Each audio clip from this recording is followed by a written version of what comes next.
علی محمد و آل محمد وعجل فرجهم وسهل مخرجهم والصلاة والسلام والتحیۃ والاکرام علی وصیہ ووزیرہ ووارث علمہ علم الاولین والآخرین یعصوب الدین امیر المؤمنین زوج فاطمۃ الزہراء والد الحسن والحسین سید الاوصیاء علی بن ابی طالب علیہ الصلاۃ والسلام اللہم صلی علی محمد و آل محمد وعجل فرجہم وسہل مخرجہم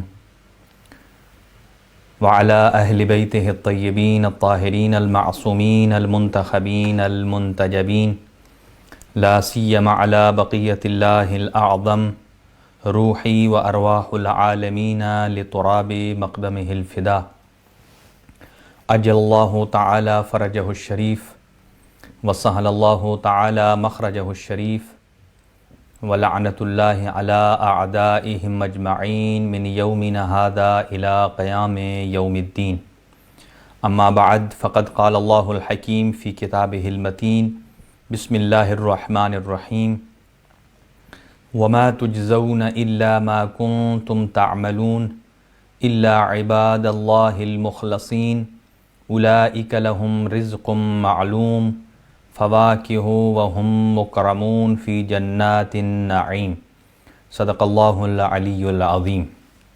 محترم ناظرین اور سامعین، آپ تمام کی خدمت میں ہدیہ سلام پیش کرتا ہوں اور اس کے ساتھ ساتھ آپ تمام کی خدمت میں بالعموم تمام علماء، فقہاء، مراجع اور اسی طرح اپنے مکتب مذہب کے بزرگان دین اور بالاخص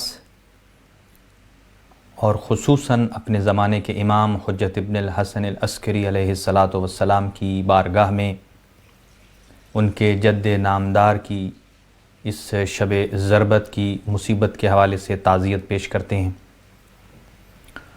پروردگار ان مقدس ایام میں آپ تمام ناظرین، حاضرین، ویورز کے صغیرہ کبیرہ گناہ معاف فرمائے اور ان لمحات کو عبادت شمار فرمائے، اور امیر المؤمنین یعصوب الدین امام المتقین حضرت علی ابن ابی طالب علیہ الصلاۃ والسلام کی وساطت اور آپ کے وسیلے سے ہم سب کے صغائر اور کبائر سے درگزر فرمائے، اور جتنے مومنین، مومنات، ناظرین، ناظرات نے ہمیں درخواست دعا کی ہے، خداوند عالم ان کی دعاؤں کو مستجاب فرمائے۔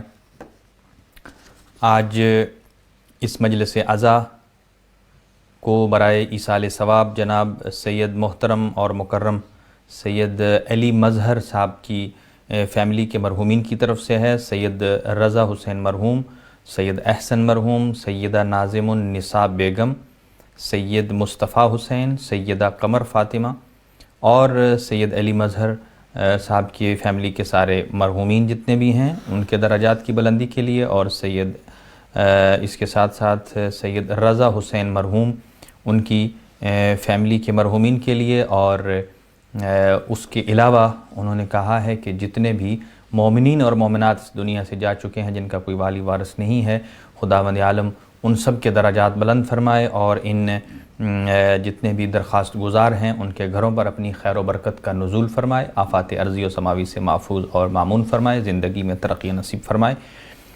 اور ایسے ہی جناب سید مظفر شاہ صاحب جو ہیں وہ ان کی دو فوتیدگیاں ایک ساتھ ہو گئی ہیں، ان کی مدر ان لا بھی فوت ہو گئی ہیں اور ان کی والدہ ماجدہ بھی اس جہان فانی سے کوچ کر گئی ہیں۔ اللہ تعالیٰ ان کے درجات بلند فرمائے۔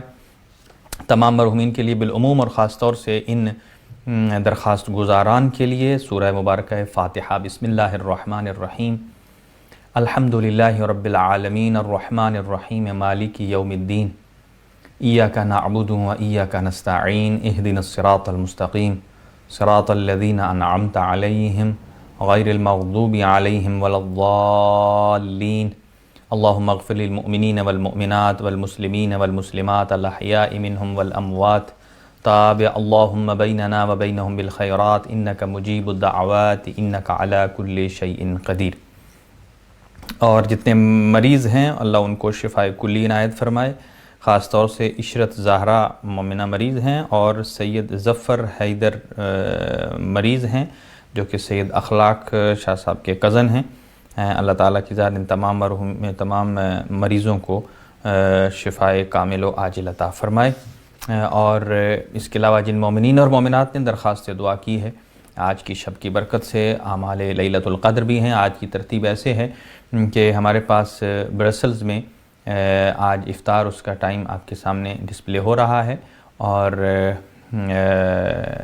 افطار تک ہم آپ کے ساتھ ہوں گے، اس کے بعد وقفہ ہوگا افطار اور نماز کا، انشاءاللہ پھر دوبارہ 10 بجے آپ کی خدمت میں حاضر ہوں گے دوبارہ اعمال لیلۃ القدر کے ساتھ۔ آج برسلز میں 9:19 پر افطار ہے، اور انشاءاللہ تب تک ہم آپ کی خدمت میں رہیں گے۔ اپنی مرحومین کی بخشش اور مغفرت کے لیے اور اپنے جائز حاجات کی بارآوردگی کے لیے سب حضرات مریضوں کی شفا یابی کے لیے مل کر بآواز بلند صلوات بر محمد و اہل بیت محمد۔ اللہم صلی علی محمد و آل محمد وعجل فرجہم وسہل مخرجہم۔ مومنین، ناظرین اور ناظرات، جیسا کہ ہم گزشتہ سے پیوستہ جنت اور جنتی کے موضوع سے آگے بڑھ رہے ہیں، اور آج کا یہ جو 3-4 دن کا جو خصوصی پروگرام ہے، یہ حضرت امیر المؤمنین علی ابن ابی طالب علیہ السلام کی ذات بابرکت پر ہوگا۔ اور اس وقت حضرت امیر المؤمنین علی ابن ابی طالب علیہ السلام کی حیات طیبہ کو بیان کرنا انتہائی ضروری ہے۔ اور کیوں ضروری ہے؟ اس لیے ضروری ہے کہ جب حضرت امیر المؤمنین کے ان القابات کو، ان فضائل کو، ان مناقب کو اور آپ کی ان فضیلتوں کو چھپایا جا رہا ہے، یا کسی کو ان کے برابر لایا جا رہا ہے، یا کسی کو حضرت امیر المؤمنین سے بلند درجہ دیا جا رہا ہے، ایسے میں حق یہ بنتا ہے کہ جو رسول اکرم صلی اللہ علیہ وآلہ وسلم نے جتنی احادیث سے مبارکہ بیان فرمائی ہیں حضرت امیر المؤمنین علی ابن ابی طالب علیہ السلام کی شان میں، ان کو بھی بیان کیا جائے، سیرت اور کردار امیر المؤمنین کو بھی بیان کیا جائے، اس لیے کہ کائنات میں امیر المؤمنین کے لقب سے جو ملقب ہیں، حتیٰ ائمہ اطہار علیہم السلام بھی اس بات میں خوشی محسوس کرتے ہیں اگر کوئی حضرت امیر المؤمنین علی ابن ابی طالب علیہ السلام کو لفظ امیر المؤمنین سے خطاب کرتا ہے۔ جیسا کہ حضرت امام علی ابن موسیٰ الرضا علیہ السلام کی بارگاہ میں ایک شخص حاضر ہوا، اور حاضر ہو کر کہتا ہے یا ابن رسول اللہ، اور اس کے فوراً بعد اس نے کہا یا امیر المؤمنین علی ابن موسیٰ الرضا علیہ السلام۔ اس نے یہ جملہ کہنا تھا کہ حضرت امام علی الرضا علیہ السلام کا چہرے کا رنگ متغیر ہوا، اور کہا آپ جانتے نہیں ہو کہ اللہ پروردگار عالم نے اپنے حبیب حضرت محمد مصطفیٰ صلی اللہ علیہ وآلہ وسلم کی وساطت سے یہ لقب مخصوص کیا ہے ہمارے جد امیر المؤمنین علی ابن ابی طالب علیہ السلام کے ساتھ۔ لہذا ائمہ اطہار علیہ السلام مسرت اور خوشی کا اظہار کرتے ہیں۔ دیکھ لیجئے ہمارے ائمہ علیہ السلام کے کچھ القابات جو ہیں وہ ان کی ذوات کے ساتھ خاص ہیں، کیونکہ تمام کے تمام ائمہ اطہار علیہ السلام امامت میں مشترک ہیں، رہبریت میں مشترک ہیں، سب کی امامت اور وصایت اور ولایت منصوص من اللہ ہے، سب عصمت میں ایک جیسے ہیں، علم میں اور اس کی کیفیات میں، اس کے ادراک میں ایک جیسے ہیں، اور شجاعت میں ایک جیسے ہیں، تمام کے تمام ائمہ اطہار علیہ السلام۔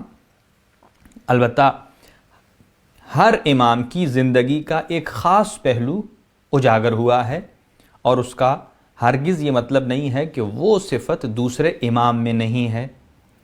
جیسا کہ عبادت امام زین العابدین علیہ السلام سے، اور سخاوت حضرت امام حسن مجتبی علیہ السلام سے، اور ایسے ہی اشجع العرب اگر بعد امیر المؤمنین کسی کو کہا گیا ہے تو وہ مارکہ کربلا کے بعد حضرت سید الشہداء امام حسین علیہ الصلاۃ والسلام کو کہا گیا ہے۔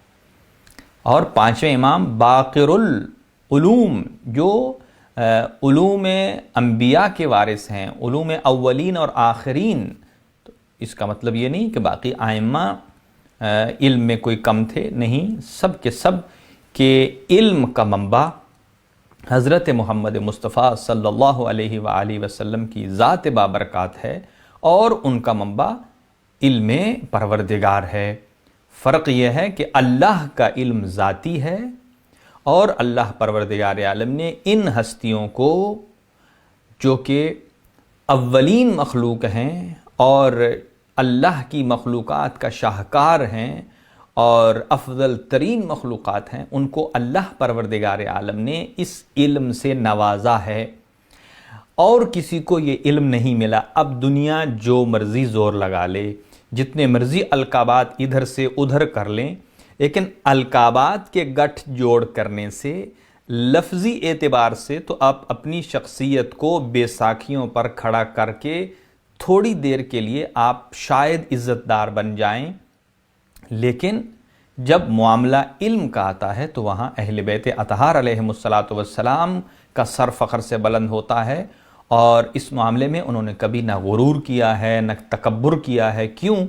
اس لیے کہ جتنا ظرف پر ہوتا ہے اتنا کم چھلکتا ہے، لہذا جب بھی جتنے فیصلے علمی آتے رہے، وہ چاہے خلیفہ اول کے زمانے میں ہوں، خلیفہ دوم کے ہوں، خلیفہ سوم کے ہوں، حضرت امیر المومنین کی بارگاہ میں بالآخر ان کا سلوشن نکلتا تھا۔ اور یہاں تک کہ بعض ایسے آنسر تھے جو امام علی بن ابی طالب علیہ الصلوۃ والسلام نے اپنے بیٹوں سے کہا کہ ان مسائل کا حل بتا دیجئے، لیکن پھر بھی بھیجنے والوں کو اور آنے والوں کو ذرا برابر بھی انہیں کوئی خفت محسوس نہیں ہوئی۔ اور لیکن امیر المومنین کے زمانے میں کوئی شخص یہ نہیں کہہ سکتا کہ امیر المومنین کے زمانے میں کوئی علمی مسئلہ پیش آیا ہو، کوئی کسی قسم کی مشکل پیش آئی ہو تو امیر المومنین نے کسی اور سے رجوع کیا ہو، نہیں۔ حتیٰ کہ حاکم شام کو جب مشکل پیش آتی تھی، اگرچہ وہ جنگیں کی ہیں انہوں نے، لیکن اس کے باوجود جب علمی مشکل پیش آتی تھی تو کسی نہ کسی طریقے سے وہ بھیج دیا کرتے تھے امیر المومنین کی طرف۔ اتنا تو یہ بھی اعتراف یوں کہوں کہ اعتراف عزت ہے امیر المومنین کا کہ دشمن بھی تعریف کرتا ہے کہ اگر علم میں کوئی بلند ہے تو وہ امیر المومنین علی بن ابی طالب علیہ الصلوۃ والسلام کی شخصیت ہیں۔ لہٰذا امیر المومنین کی فضیلت، آپ کے مناقب کو بیان کرنا انتہائی ضروری ہے، اور وہ اس لیے کہ جبکہ بہت سارے افراد اب یہ کہنا شروع ہو گئے ہیں کہ نہیں، وہ تو گزشتہ اسلاف کا معاملہ تھا اور انہی پر واگزار کر دیا جائے، چھوڑ دیا جائے، لیکن قطعاً ایسی بات نہیں۔ اگر ایسا ہو تو پھر نبی اکرم صلی اللہ علیہ وآلہ وسلم ان سے قدیمی ہیں، ان کو بھی پھر چھوڑ دیجئے، دین سے بھی بالکل ہاتھ دھو بیٹھیے، پھر آپ کے باقی جو جتنے دیگر اور خلفاء ہیں وہ بھی ما سلف میں آ جاتے ہیں۔ ظاہر حاکم شام سے وہ پہلے ہیں، جب حاکم شام ما سلف میں آ جائے تو اس سے پہلے بطریق اولا، لہذا ان کو مت چھیڑیے۔ ایسا نہیں ہے۔ مکتب تشیع میں اسی لیے علم کا دروازہ کھلا ہے، آپ سوچ سکتے ہیں، آپ غور کر سکتے ہیں، آپ فکر کر سکتے ہیں، اور یہاں تک کہ میں ایک مثال دوں، حضرت یوسف علیہ السلام کے پاس جب زندان میں آپ جب داخل ہوئے تو اجنبی دو شخص کھڑے تھے۔ حکمت دیکھیے، یہ الہی نمائندوں کی حکمت دیکھیے کیا ہے۔ جیسے ہی وہ دو شخص سامنے آئے حضرت یوسف کے سامنے، اور فوراً کہنے لگے ہم نے آپ کو محسن پایا ہے، آپ ہمیں بہت اچھے لگ رہے ہیں، آپ کا کردار بہت پاکیزہ ہے، آپ علم میں اچھے لگ رہے ہیں، آپ کا چہرہ آپ کے چہرے سے نور چمک رہا ہے، تو ہم نے ایسا خواب دیکھا ہے، تو آپ ہمیں اس خواب کی تعبیر بتائیں گے؟ تو حضرت یوسف علیہ السلام باوجود اس کے کہ جانتے تھے، چاہتے، اور دیکھ لیجئے جس ظرف میں کم پانی ہوتا ہے وہ زیادہ چھلکتا ہے، اس کی کوشش ہوتی ہے کہ میں جلد از جلد جواب دے کر میں اپنا سر بلند کروں، اور میں اپنی پہلے تاریخ رقم کروں کہ سب سے پہلے میں نے جواب دیا، جبکہ الہی عہدیداران بڑے تحمل کے ساتھ، بڑے ہی صبر کے ساتھ، بڑی حکمت عملی کے ساتھ چلتے ہیں، چونکہ انہیں معلوم ہے کہ یہ بات کسی اور کے علم میں نہیں ہے، لہذا وہ بڑے مطمئن ہو کر، تو حضرت یوسف علیہ السلام کو معلوم تھا، ان دونوں نے بتایا ہم نے ایک نے خواب دیکھا ہے کہ وہ انگور کا رس نچوڑ رہا ہے، اور دوسرا اس نے دیکھا کہ میں نے سر کے اوپر روٹیاں اٹھائی ہیں اور پرندے نوچ نوچ کر اسے کھا رہے ہیں۔ حضرت یوسف جانتے تھے تعبیر خواب کا علم، لیکن فی الفور نہیں بتایا۔ اور یہاں علامہ فخر الدین رازی جو کہ اہل سنت کے رائٹر ہیں، انہوں نے بھی یہاں لکھا کہ حضرت یوسف علیہ السلام کو فوراً بتا دینا چاہیے تھا، لیکن آپ نے نہیں بتایا۔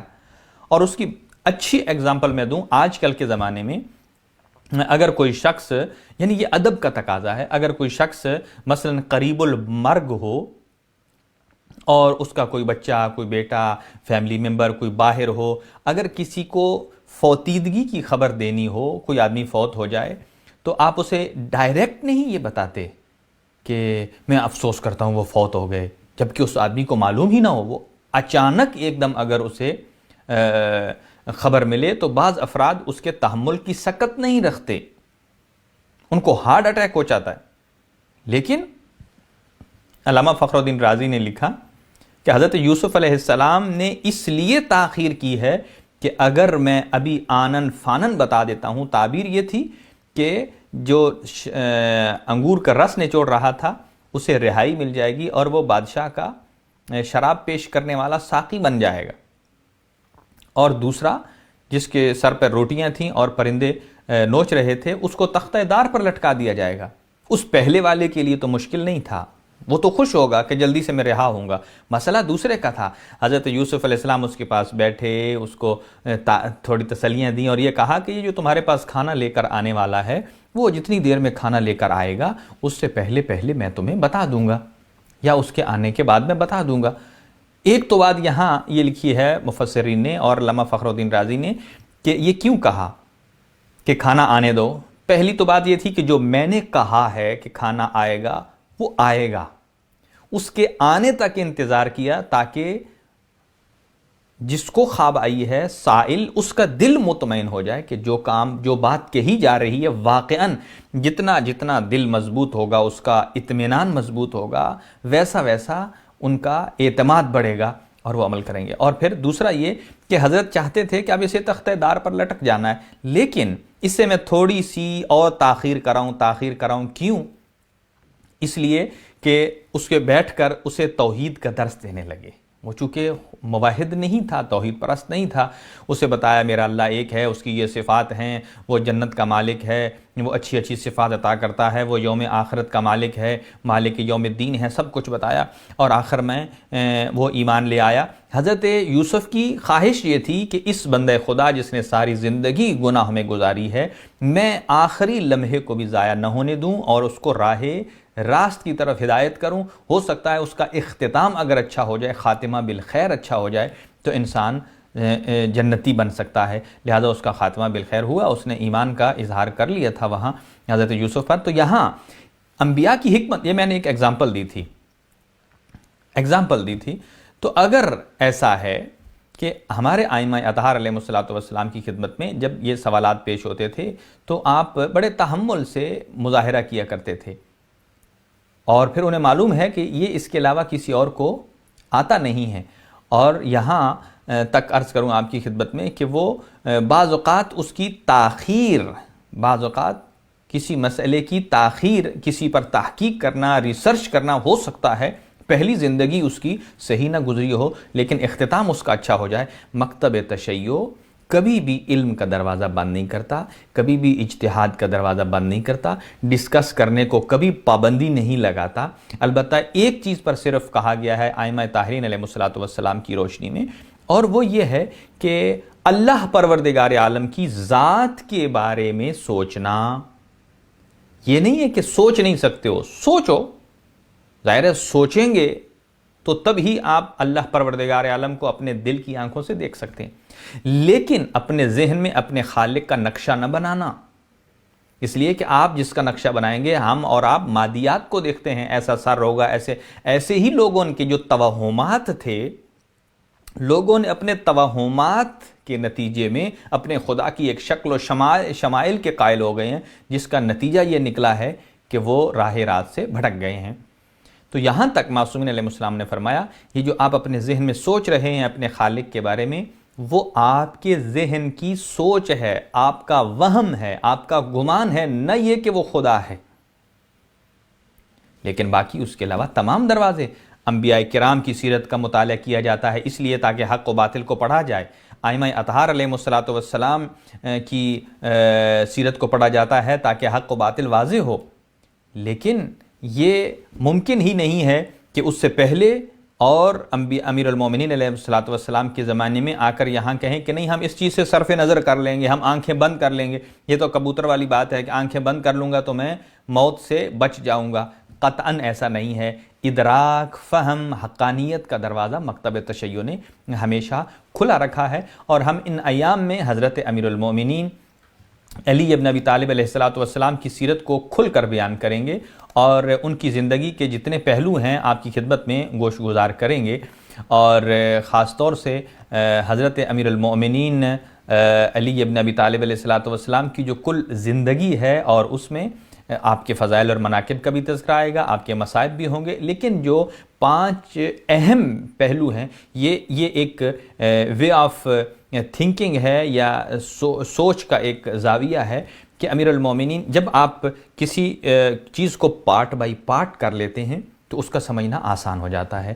مثلا امیر المومنین کی زندگی کو جب ہم 5 حصوں میں تقسیم کر دیتے ہیں، مثلا پہلا حصہ آپ کی ولادت سے لے کر بعثت تک، بعثت یعنی 10 سال یہ بنتے ہیں، یعنی 30 عام الفیل کو آپ اس دنیا میں تشریف لائے، اور 40 عام الفیل آپ کہہ لیجئے، چونکہ رسول اکرم صلی اللہ علیہ وآلہ وسلم یکم عام الفیل کو اس دنیا میں تشریف لائے، تو 40ویں سال میں آپ 10 سال کے تھے، اور وہاں تک آپ کا ایک الگ ڈسکس ہو سکتی ہے، آپ کے 10 سالہ زندگی کو مطالعہ کیا جا سکتا ہے۔ اور دوسرا، بعثت سے لے کر ہجرت تک، یعنی 40 سے لے کر ہجرت تک، جب آپ نے مکہ سے مدینہ ہجرت کی تو یہ 13 سال بنتے ہیں، اور اس کے بعد ہجرت پیغمبر سے لے کر رحلت پیغمبر تک کہ جب آپ مدینہ میں تشریف لے آئے، یہ آپ کا پیریڈ کیسا رہا ہے، 3 حصے۔ اور چوتھا، یہ اہم چیز ہے جس کو سوچنے کی ضرورت ہے، اور یہ صرف مکتب تشیع اس فیسلٹی کو مہیا کرتا ہے کہ آپ سوچیں،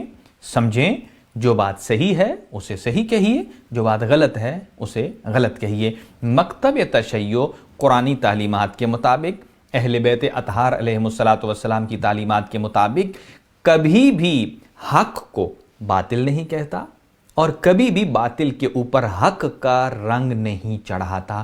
چونکہ فرق کتنا ہے، جب معصوم سے پوچھا گیا حق و باطل میں، فرمایا 4 انگلیوں کا، یعنی آنکھ اور کان کے درمیان کا جو فاصلہ ہے۔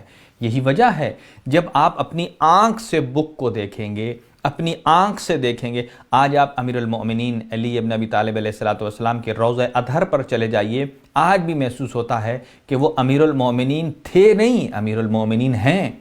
وہ امام المتقین تھے نہیں، وہ امام المتقین ہیں۔ وہ شجاع بھی ہیں، وہ سخی بھی ہیں، بہت سارے واقعات ہیں، ان تک میں نہیں جا رہا۔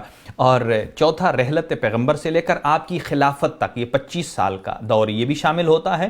ظاہر ہے آپ اس دور کو آنکھیں بند کر کے امیر المومنین کی زندگی سے خارج نہیں کر سکتے، اور کوئی سوچے نہ سوچے، لیکن مکتب تشیع کا ہر فرد یہ سوچتا ہے کہ آخر بعد پیغمبر سے لے کر اتنا بڑا طویل 25 سالہ زندگی اور 25 سالہ عرصہ یہ کہاں گیا، اس کی تاریخ کیوں سکپ کر دی گئی؟ اسی لیے جیسا کہ احادیث کو، نقل احادیث پر پابندی لگا دی گئی تھی، اور 70 سال تک یہ بیچ میں سے بہت سارا علم اصحاب تک نہیں پہنچ سکا، تابعین تک نہیں پہنچ سکا، تبع تابعین تک نہیں پہنچ سکا، لیکن تھے تو مکتب اہل بیت موجود تھے، جن کو نہ ضرورت ہے کسی کی احادیث کی پابندی لگانے کی، نہ اٹھانے کی، بلکہ ان کا سینہ تو وہ ہے جو ایک کنویں کے اندر منہ ڈال کر فرماتے ہیں اپنے سینے پر ہاتھ مار کے، امیر المؤمنین ہا ہونا لعلما جما، ہا ہونا لعلما جما، یہ ہے علم کا ٹھاٹھے مارتا ہوا سمندر۔ کوئی ہے جو اس علم سے استفادہ کرے؟ انصاف سے بتائیے، بعد پیغمبر کون ایسا رہا ہے کہ جس نے یہ دعویٰ کیا ہو؟ قطعاً کسی نے نہیں۔ جب حاکم شام نے پوچھا تھا ابن عباس سے کہ آپ کو اتنی احادیث یاد ہیں، جس مسئلے کے بارے میں پوچھا جاتا ہے آپ احادیث کی بھرمار لگا دیتے ہیں، تو آپ کا علم اور امیر المؤمنین علی ابن ابی طالب علیہ السلام کے علم میں کیا موازنہ ہے؟ کہ سننا چاہتا تھا حاکم شام۔ ابن عباس نے فرمایا اتنا ہی فرق ہے کقطرۃ من سبعۃ ابحر، کہ جتنا ایک طرف 7 سمندر ہوں اور ان 7 سمندروں میں سے ایک قطرہ نکال لیا جائے۔ میرا علم ایک قطرہ ہے۔ یہ وہ علی ہیں جو قرآن کے ظاہر کو بھی جانتے ہیں، قرآن کے باطن کو بھی جانتے ہیں، قرآن کی تنزیل کا علم بھی رکھتے ہیں، قرآن کی تعویل کا علم بھی رکھتے ہیں۔ اور امیر المؤمنین کے زمانے میں جتنی جنگیں ہوئیں، یہ جو آپ کے اقدامات ہوئے، وہ عین ہی رسول اکرم صلی اللہ علیہ وآلہ وسلم کی تعلیمات کے مطابق ہیں۔ اب یہاں پھر ایک سوال اٹھتا ہے، کوئی یہ کہہ سکتا ہے کہ رسول اکرم صلی اللہ علیہ وآلہ وسلم نے تو نہیں کہا تھا کہ میرے بعد وہ جنگ ہوگی، اس میں یہ اقدام کریے گا۔ لیکن یہ تو آپ مانیں گے کہ رسول اکرم نے ارشاد فرمایا انا مدینۃ العلم و علی بابھا، میں علم کا شہر اور علی اس کا دروازہ۔ انا دار الحکمت، میں حکمت کا شہر ہوں، و علی بابھا۔ اور یہ بھی امیر المومنین نے فرمایا کہ رسول اکرم صلی اللہ علیہ وآلہ وسلم نے مجھے 1000 حرف سکھائے، ہر ایک حرف سے میں نے خود 1000 باب مہیا کیے۔ تو امیر المؤمنین کا ہر قدم یہ اس بات پر دلالت کر رہا ہے، یہ علم نبوت سے جڑا ہوا ہے، علم نبوت سے ملا ہوا ہے امیر المؤمنین کے تمام تر اقدامات۔ اور پھر اس کے بعد جو آخری حصہ ہے، جو انتہائی اہم ہے، وہ آپ کی خلافت ہے، اور خلافت سے لے کر شہادت تک کا حصہ ہے۔ اور کس کی شہادت؟ جن کی آج شب شہادت کے حوالے سے ہم جمع ہیں، کہ وہ یہ ہے کہ سب بیان کرتے ہیں کہ امیر المؤمنین علی ابن ابی طالب علیہ السلام متقیوں کے امام ہیں، اور امام المتقین ہیں، اور قائد الغر المحجلین ہیں۔ لیکن اس کے ساتھ ساتھ میں یوں عرض کروں گا آپ کی خدمت میں کہ جب رسول اکرم صلی اللہ علیہ وآلہ وسلم اتنے فضائل مناقب بیان فرما رہے تھے آپ کے، تو تمام اصحاب موجود تھے، وہاں سن رہے تھے، دیکھ رہے تھے۔ آئیے میں اس طرف بڑھوں گا کہ امیر المؤمنین علی ابن ابی طالب علیہ السلام کے سر میں ضرب لگ گئی، اس کے بعد بھی علم کے چشمے پھوٹ رہے ہیں۔ آپ نہج البلاغہ خطبات میں نہیں، مکتوبات کے مکتوب نمبر 47 میں آپ جا کر تلاوت کریں اور پڑھیں جا کر کہ امیر المؤمنین علی ابن ابی طالب علیہ السلام نے اس میں اپنے بچوں سے، اپنی اولاد سے جو وصیت کی ہے، اور وہ مکتوب ہے، اور وہ تب آپ نے ارشاد فرمایا جب آپ کے سر میں ضرب لگ چکی تھی۔ اس کا مطلب یہ ہے کہ کسی عام آدمی میں سر میں ضرب کیسے لگی ہے، آئندہ آنے والی مجالس میں ہم عرض کریں گے آپ کی خدمت میں۔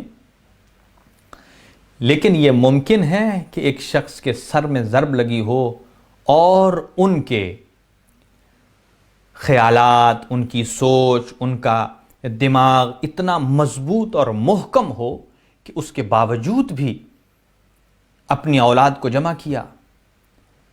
بعض روایات میں ہے اپنے اصحاب کو بھی ایک خطبہ دیا، اور اپنے اہل خانہ کے پاس جب موجود رہے، اور امام حسن اور امام حسین علیہ السلام کو جو وصیت کی، میں آج آپ کی خدمت میں پیش کرنا چاہتا ہوں۔ اور چونکہ وقت بڑی تیزی سے جا رہا ہے، مصائب بھی آپ کی خدمت میں پیش کریں گے۔ من وصیت لہو علیہ السلام، کوٹ کر رہا ہوں آپ کی خدمت میں، نہج البلاغہ مکتوب 47، وصیت ہے حضرت امیر المؤمنین کی، اور آپ فرماتے ہیں للحسن والحسین علیہم السلام، آپ اپنے بچوں سے حسن اور حسین سے بیان فرماتے ہیں لما ضربہ ابن ملجم لعنہ اللہ. کب آپ نے یہ وصیت ارشاد فرمائی؟ جب ابن ملجم کی ضرب آپ کے سر پر لگ چکی تھی اور فرق سر اقدس میں فرق پڑ چکا تھا. اور آپ نے کیا جملے ارشاد فرمائے؟ آپ فرماتے ہیں اوصیکما بتقوی اللہ. اور یہ وصیت صرف امام حسن اور امام حسین کے لیے نہیں ہے. اب سنیے، امیر المومنین نے اپنے تمام شیعوں کے لیے اس وصیت کو کیا ہے، تمام محبین کے لیے جو اپنی زندگی میں امیر المومنین کی عصمت کا قائل ہے، آپ کی ولایت کا قائل ہے، آپ کے دین پر اور آپ کی وصایت پر اور آپ کی امامت پر محکم ایمان رکھتا ہے، علی کو اپنا امام المتقین مانتا ہے، امیر المومنین مانتا ہے، اور اس کا یہ ایمان ہے کہ میری جب روح نکلے گی تو جب میں قبر میں جاؤں گا تو پہلے میرے آقا امیر المؤمنین علی ابن ابی طالب علیہ السلام ہی تشریف لائیں گے. اور انہوں نے یہ وصیت اپنے ہر شیعہ تک پہنچائی ہے اور اسی مکتوب میں آپ نے لکھ دیا. سنیے گا، امیر المؤمنین ارشاد فرماتے ہیں اوصیکما بتقوی اللہ.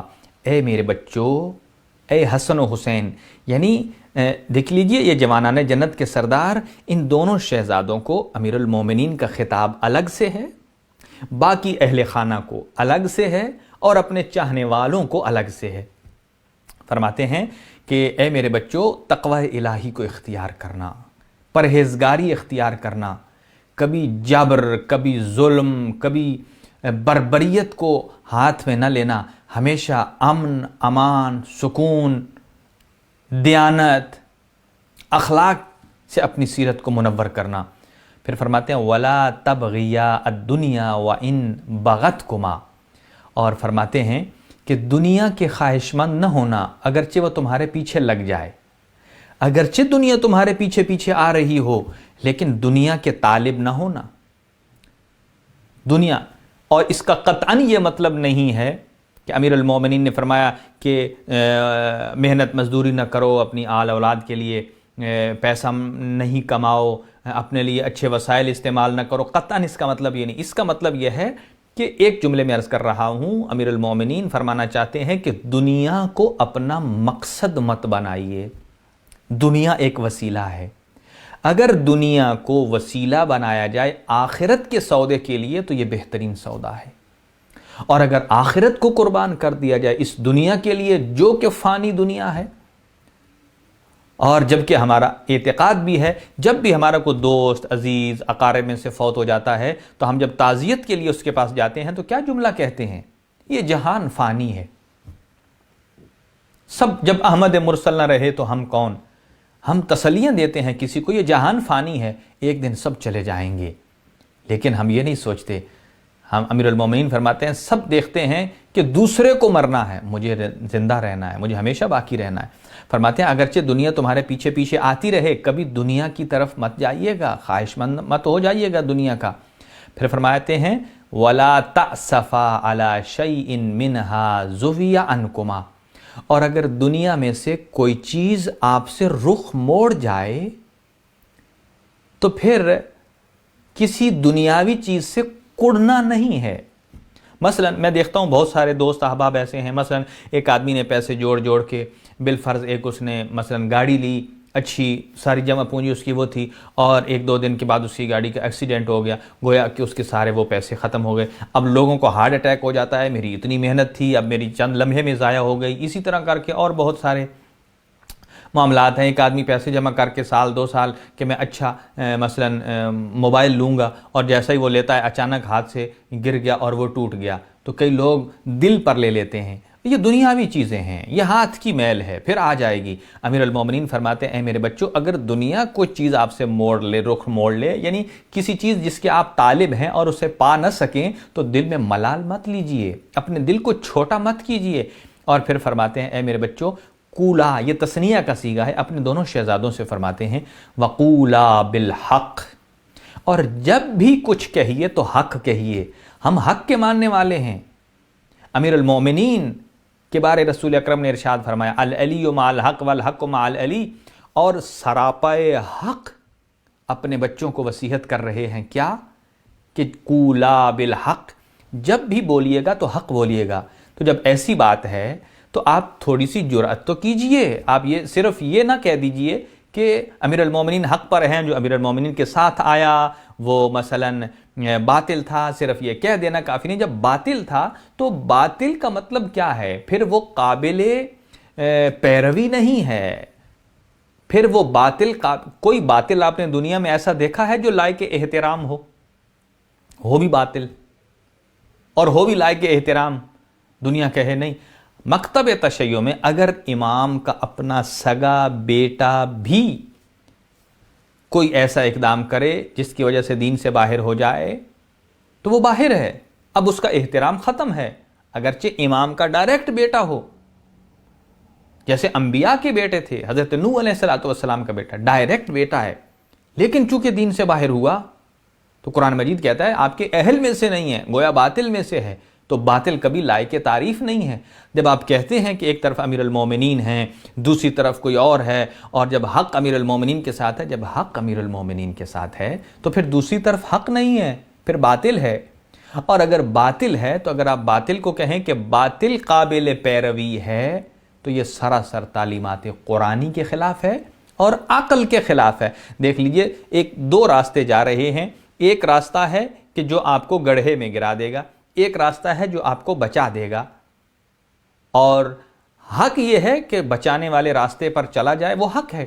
دوسرا باطل ہے جو کہاں لے جا رہا ہے؟ گڑھے میں لے جا رہا ہے. لیکن آپ کہیں نہیں، چونکہ گڑھے تک تو حق ہے، وہاں تک تو اس نے مجھے گرایا نہیں. مقصد یہ نہیں بات کرنے کا مطلب یہ ہے کہ جو ڈائریکشن، اسی لیے آپ اپنی روزمرہ زندگی میں استعمال کرتے ہیں کہ جس گلی جانا نہیں اس گلی کا ایڈریس کیوں پوچھتے ہیں؟ یہ روزمرہ کی بات ہوتی ہے. مطلب کیا ہے اس کا؟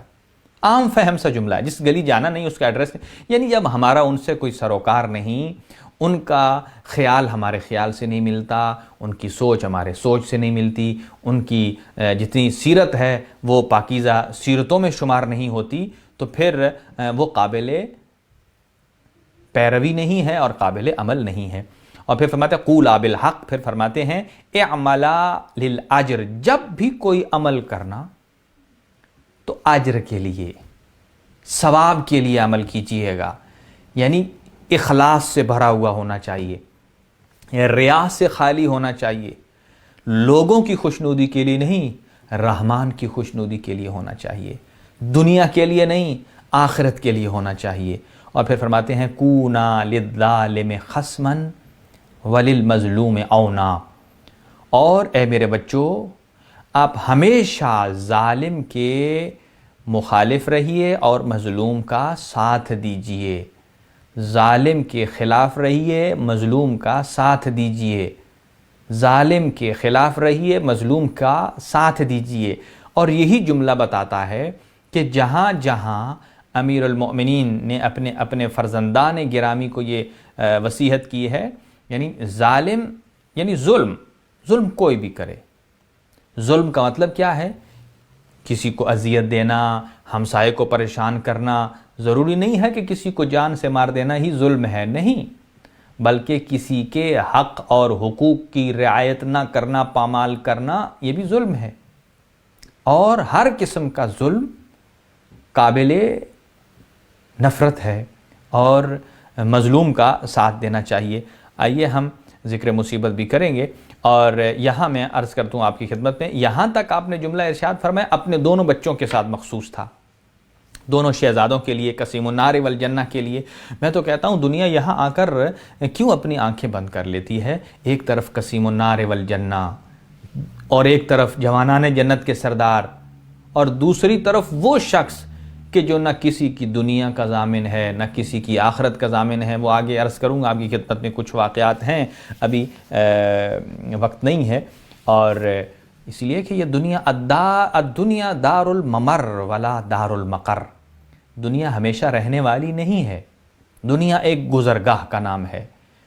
جس کو آپ باطل کہتے ہیں، جس کو آپ کہتے ہیں کہ وہ مثلا ٹھیک تھے، وہ بھی تو گزر گئے. بتائیے ان کی قبر کا کیا حال ہے اور امیر المؤمنین کی قبر اور ذریعہ مقدس کا کیا حال ہے؟ کن کے پاس ملائکہ کا ازدحام ہے، کن کے پاس آسمان سے گروہ در گروہ ملائکہ آتے ہیں اور جاتے ہیں. زائرین کہاں علم کا مرکز ہے، کہاں شجاعت کا مرکز ہے۔ اللہ اکبر۔ امیر المؤمنین جن کے پہلو میں ایک طرف حضرت آدم علیہ الصلاۃ والسلام ہیں، دوسری طرف حضرت نوح علیہ الصلاۃ والسلام۔ ایک جملہ روایت کا اور میں آگے پڑھ کے مصائب کی جانب بڑھوں گا۔ فرماتے ہیں اوصیکما، اپنے دو شہزادوں کے لیے الگ جملے ارشاد فرمائے، وجمیع ولدی، اور میرے تمام بچوں۔ حضرت امیر المومنین کے 18 بیٹے تھے اور آپ کی بیٹیاں بھی ہیں، تو تمام ولدی بچوں کو پکار کر کہتے ہیں، اور یہاں ساری کی ساری اولاد امجاد شامل ہو جاتی ہے۔ وہ اہلی، اہل کا مطلب یہ ہے کہ جو میرے اولاد میں نہیں ہیں، مثلا میرے بھائی ہیں، بھتیجے ہیں، بھانجے ہیں، اور گھر میں جو اہل و عیال ہیں جتنے ہیں، خدام ہیں، سب جتنے بھی گھر میں شامل ہوتے ہیں، اور ان سے مخاطب کر کے فرماتے ہیں۔ اور پھر آخری جملہ آپ سے اور ہم سے مربوط ہے، فرماتے ہیں وَمَنْ بَلَغَهُ کتابی، جس آدمی کو میرا یہ خط پہنچے، میرا یہ مکتوب پہنچے، میرے یہ نوشتہ پہنچے، اس تک علی کا پیغام ہے، امیر المومنین تک پیغام ہے۔ اور کیا پیغام ہے؟ بِتَقْوَ اللَّهِ، کہ تقوی الہی کو اختیار کرنا، پرہیزگاری کو اختیار کرنا، وَنَظْمِ أَمْرِكُمْ، اور اپنے امور کو منظم کیجیے، اپنی زندگی کو بے ہنگم نہ بنائیے، اپنی زندگی کو مرتب بنائیے۔ اور مرتب بنانے کا مطلب یہ ہے کہ ہر چیز بالکل ایسے ہونی چاہیے جیسے آمادہ شدہ ہو اور بالکل پری پلان ہو۔ آئیے اپنی گفتگو کو یہاں روک کر ذکر مصیبت کریں گے، اور وہ یہ کہ جب حضرت امیر المؤمنین علی ابن ابی طالب علیہ الصلاۃ والسلام جب آپ برسر خلافت آئے اور آپ کو مختلف جنگوں میں الجھایا گیا، اور اس کے ساتھ ساتھ مکہ میں ایک سازش تیار ہوئی، 3 افراد کا انتخاب کیا گیا، ایک ابن ملجم، ایک عامر ابن بکر، اور ایک برق ابن عبداللہ۔ 3 افراد کا انتخاب کیا گیا۔ یہ تاریخ بیان کرنا ضروری ہے کہ صرف ایک ابن ملجم نہیں ہے، تاکہ ہماری نوجوان نسل ان حقائق سے آشنا ہو۔ اور ابن ملجم کے ذمہ لگایا گیا تھا کہ حضرت امیر المؤمنین علی ابن ابی طالب علیہ الصلاۃ والسلام کے قتل پر اس سے عہد کیا گیا، اس نے عہد کیا۔ اور عمر ابن بکر نے عمر ابن عاص کو، کہ جو کہ مصر کا گورنر تھا، اور برق ابن عبداللہ جو کہ حاکم شام کے پاس اس نے جا کر قتل کرنا تھا۔ یہ ایک نقشہ تھا جو تیار کیا گیا، اور جس زمانے کا انتخاب کیا گیا وہ 19 رمضان کی شب تھی، اور تینوں اپنے اپنے مقاصد کے لیے نکلے، اور اپنے مقاصد کو نکلنے کے لیے ہر کوئی اپنے اپنے مقام پر پہنچا۔ ایک مصر گیا، ایک شام گیا، ایک کوفہ آیا، اور کوفہ میں آ کر ابن ملجم کوفہ میں آیا اور اشعث کے گھر میں آ کر قیام کیا، اس نے ٹھہرا۔ اور جب اشعث کے گھر ٹھہرا، اور وہیں اس کی بیٹی قطامہ، اس پر اس کی نگاہ پڑی، اور اس سے اس نے شادی کا مطالبہ کیا، اور اس کے عشق میں یہ گرفتار ہو گیا، اور اس نے کہا کہ میری شادی کی شرط یہ ہے کہ حق مہر کے طور پر، میرا حق مہر بہت قیمتی ہے۔ اور اس نے کہا کیا ہے بتاؤ تو صحیح۔ اس نے کہا بس مجھے، اگر تو امیر المؤمنین علی ابن ابی طالب علیہ السلام کو قتل کر سکتا ہے تو میں تیرے ساتھ ازدواج کے لیے آمادہ ہوں۔ اور وہ آہستہ سے کہتا ہے میں تو اسی مقصد پر تعہد دے کر آیا ہوں، اسی مقصد پر تو میں عہد دے کر آیا ہوں کہ میں یہ کام کروں گا۔ لہٰذا برق جب پہنچا شام میں، اور عمر جب پہنچا مصر میں صورتحال یہ تھی کہ عمر ابن عاص اس دن شدید بیمار ہوا، مسجد میں نہ آیا، اور جب حاکم شام کے پاس گیا، اور اس نے لوگ جب نماز میں تھے، حالت نماز میں مشغول تھے، اور اس نے کثرت ازدحام کو دیکھا، اور پھر اس کا وار خطا ہوا اور سر کے بجائے ٹانگ پر جا کر لگا، اور جس کے بعد انہوں نے اسے گرفتار کر لیا۔ اور اس سے پہلے ابن ملجم اپنا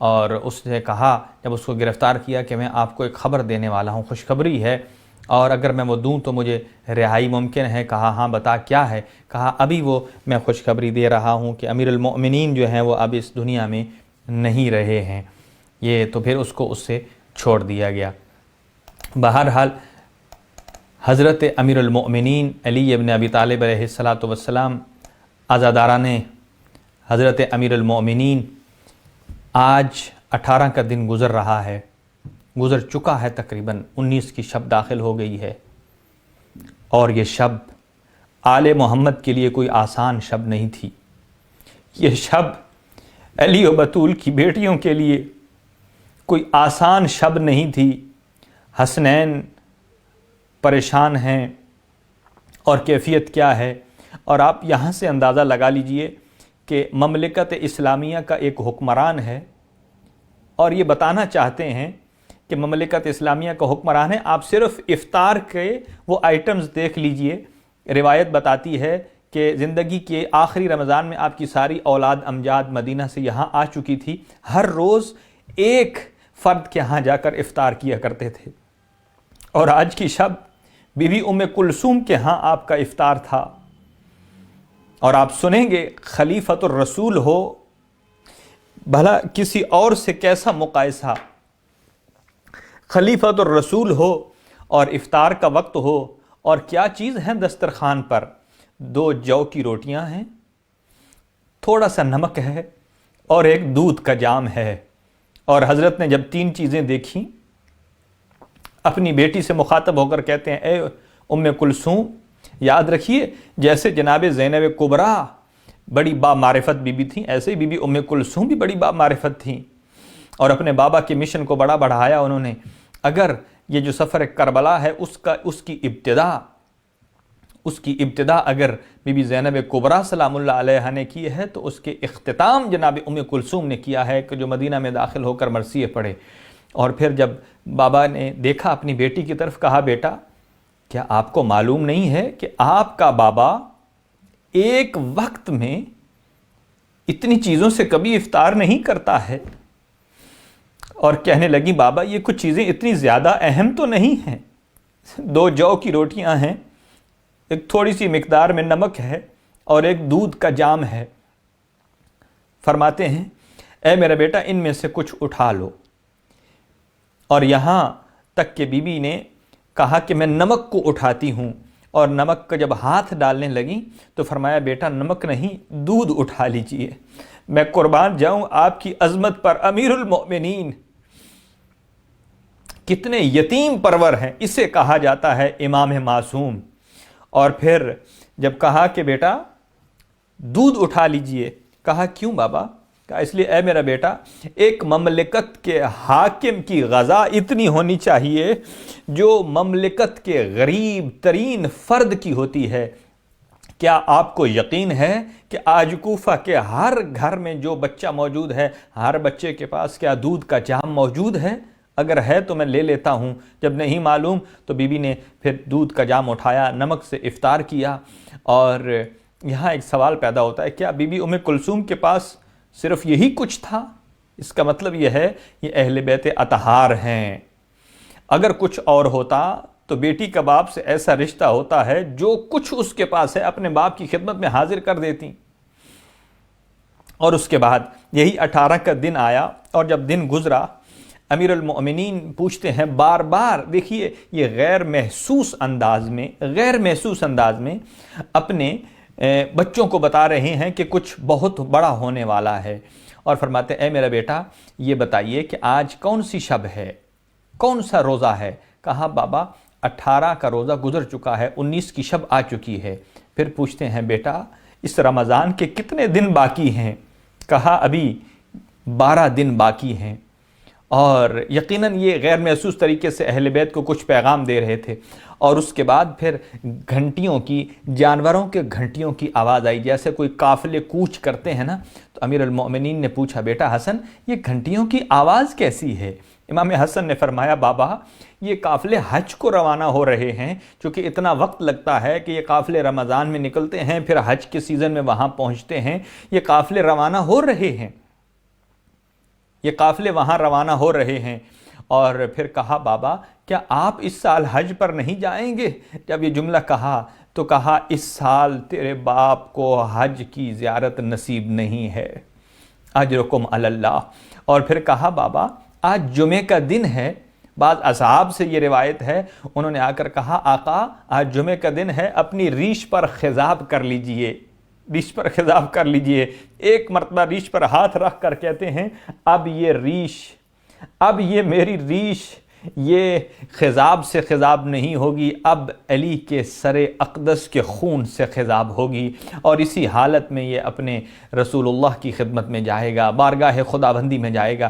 اور آج کی رات کا معمول ایسا تھا، آج کی شب ایک تو لیلۃ القدر کی شب بھی ہے، اعمال کی شب ہے، اور جتنا مغموم ہو سکیں اپنے دل کو غمزدہ کیجئے، جس قدر ہو سکے اللہم لعن قتلۃ امیر المؤمنین کا ذکر کیجئے، درود شریف کی تسبیحہ پڑھیے۔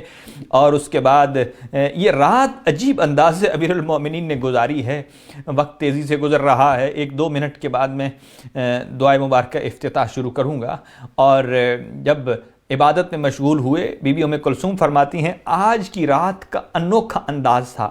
تھوڑی دیر کے بعد میرے بابا صحن میں نکلتے، پھر آسمان کے ستاروں کو دیکھتے اور ستاروں کو دیکھ کر کہتے، مجھے لگتا ہے وہ وقت آ گیا، یہ وہ وقت آ گیا جس کا رسول اکرم صلی اللہ علیہ وآلہ وسلم نے مجھ سے وعدہ کیا تھا۔ جب ایک جنگ میں میرے سر میں ضرب لگی تھی، رسول اللہ مرہم بھی دے رہے تھے اور ساتھ کہہ رہے تھے کہ اے علی جب دوبارہ اس مقام پر ضرب لگے گی، اے علی تو تنہا ہوگا، میں موجود نہیں ہوں گا۔ بس یہ جملے کہے اور اس کے بعد صبح صادق کو خطاب کیا، صبح صادق کو خطاب کیا، اور صبح صادق کو خطاب کر کے گھر سے نکلنے لگے۔ جیسے ہی گھر سے نکلنے لگے تو گھر میں بطخیں پال رکھی تھیں، مرغابیاں پال رکھی تھیں، اور وہ جیسے ہی نکلنے لگے تو حضرت کی ابا کو اپنی چونچ سے انہوں نے تھام لیا اور روک لیا اور چیخ و پکار شروع کر دی۔ اور ایک مرتبہ معصوم نے پوچھا، بعض روایات میں بی بی ام کلثوم نے پوچھا، کہا بابا یہ کیوں چیخ رہی ہیں، کیوں چلا رہی ہیں؟ کہا اس لیے کہ یہ اپنے آقا و مولا سے آخری الوداع کر رہی ہیں، گویا اپنی زبان بے زبانی میں یہ کہہ رہی ہیں، آقا آج آپ مسجد میں مت جائیے، اگر آج آپ مسجد میں جائیں گے علی و بطول کی بیٹیاں زینب و کلثوم بے ردا ہو جائیں گی، مغموم ہو جائیں گی، غم زدہ ہو جائیں گی، حسنین یتیم ہو جائیں گے، آج آپ مت جائیے۔ لیکن فرمایا کہ اگر انہیں دانہ دے سکو تو انہیں رکھنا، اور اگر نہ دے سکو تو انہیں آزاد کر دینا۔ میں کہوں گا آقا امیر المومنین آپ کتنے رحیم ہیں، آپ کو اپنے جانوروں کی کتنی فکر ہے، ان کے بارے میں بھی وصیت کر کے جا رہے ہیں کہ اگر انہیں دانہ دن کا دے سکو تو اپنے پاس رکھنا، اور اگر دانہ دن کا نہ دے سکو تو راہ خدا میں آزاد کر دینا۔ آقا آپ تو حیوانوں کا بھی خیال رکھتے ہیں، لیکن ہائے کربلا امت نے آپ کے بچوں کے ساتھ کیا کیا؟ آپ کا 6 مہینے کا پوتا مظلوم کربلا ہاتھوں پر اٹھا کر لے جا رہے تھے تو کوئی زیادہ تو سوال نہیں کیا تھا، دودھ کا سوال نہیں تھا، ایک بوند پانی کا سوال تھا، لیکن دشمن نے کیا کیا، کس طرح جواب دیا؟ کہا اس انداز سے کہ حسین ابن علی نے بہت مشکل سے اس وقت اپنے آپ کو سنبھالا۔ بس عزاداران امیر المؤمنین جب گھر سے باہر نکلنے لگے تو اپنی ابا جو کمر بند ہے وہ دروازے کی کنڈی سے اٹک گیا، اور جیسے ہی کنڈی سے اٹکا تو یہاں امیر المؤمنین نے شعر پڑھے، اور وہ شعر یوں ہیں، فرماتے ہیں وَشْدُدْ حَيَازِمِكَ لِلْمَوْتِ إِنَّ الْمَوْتَ لَاقِيكَ، کہ اے علی اب اپنے آپ اپنی کمر کو موت کے لیے کمر بستہ کر لو، اپنے آپ کو موت کے لیے کمر بستہ کر لو، آمادہ ہو جاؤ، وہ آپ سے ملاقات کر کے رہے گی۔ عزاداروں نہ جانے کس انداز سے امیر المومنین یہاں سے نکلے اور مسجد میں گئے، گلدستہ آذان پر گئے اور آپ نے آذان دی، اللہ اکبر۔ بس آخری جملہ عزادارو، یہ علی کی بیٹیوں کے دل دہل جانے والے جملے ہیں۔ یہ دو آذانیں ایسی ہیں جنہوں نے علی کی بیٹیوں کو رلا دیا۔ ایک 40 ہجری کی فجر اور سحر کی آذان ہے اور دوسری 61 ہجری علی اکبر کی آذان ہے۔ دونوں میں مماثلت یہ ہے کہ جیسے جیسے آذان کی فصول بڑھتی گئیں ویسے ویسے بیویوں کا دل اترتا گیا۔ ایک بہن دوسری بہن سے کہتی ہے کہ اے میری بہن، لگتا ہے آج ہمارے بابا کی آواز میں جو درد محسوس ہو رہا ہے، اس سے پہلے کبھی ایسا درد محسوس نہیں ہو رہا تھا۔ اس سے پہلے بھی ہمارے بابا آذان دیتے تھے، لیکن آج کا درد کوئی عجیب سا درد ہے جس نے بیبیوں کے دلوں کو دہلا دیا۔ الا لعنت اللہ علی القوم الظالمین وسیعلم الذین ظلموا ای منقلب ینقلبون۔